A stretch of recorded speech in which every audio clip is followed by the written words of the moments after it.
Hello दोस्तों, राधे राधे। सुनाने जा रहे हैं आप सबको प्यारा सा एक चुटकुला नाच गीत। कैसे लगे कमेंट बॉक्स में आप सब लिखकर बताना। हमारा वीडियो अच्छा लगे तो आप सब लाइक करना, सब्सक्राइब करना, ज़्यादा से ज़्यादा शेयर करना। हमारे चैनल पे नए हो तो आप सब सब्सक्राइब कर लें। वीडियो अच्छा लगे तो कमेंट करें। सभी से राधे राधे।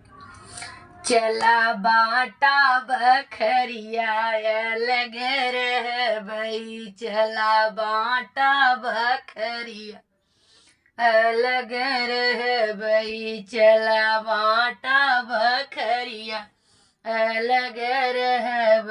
हमरे ससुर जी के चारी बेटउआ, हमरे ससुर जी के चारी बेटउआ, ऊ भैले बहिन, हाँ ऊ भैले बहिन, जवन सरकारी नौकरिया, ऊ भैले बहिन, जवन सरकारी नौकरिया, ऊ भैले बहिन।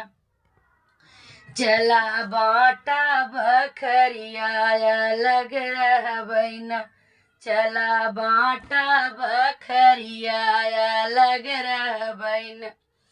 हमरे ससुर जी के चारी बेटियावा, हमरे ससुर जी के चारी बेटियावा, ऊ भैले बहिन, हाँ ऊ भैले बहिन, जमन जाली ससुरवा, ऊ भैले बहिना, जवन गैली ससुरवा, ऊ भैले बहिना।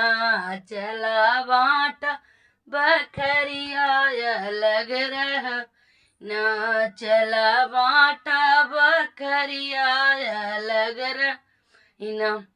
हमरे ससुर जी के चारी कोठरिया, हमरे ससुर जी के चार कोठरी, ऊ हैले बहिना, हाँ ऊ हैले बहिना, जौने लगला बयसिया, ऊ ले बहिना, जवन लागल बा एसिया, ऊ हैले बहिना।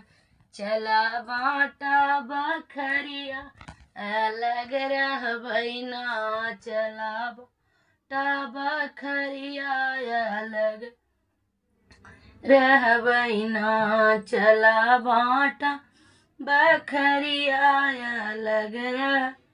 हमरे ससुर जी के चार बगियावा, हमरे ससुर जी के चार बगी, ऊ हैले बहिना,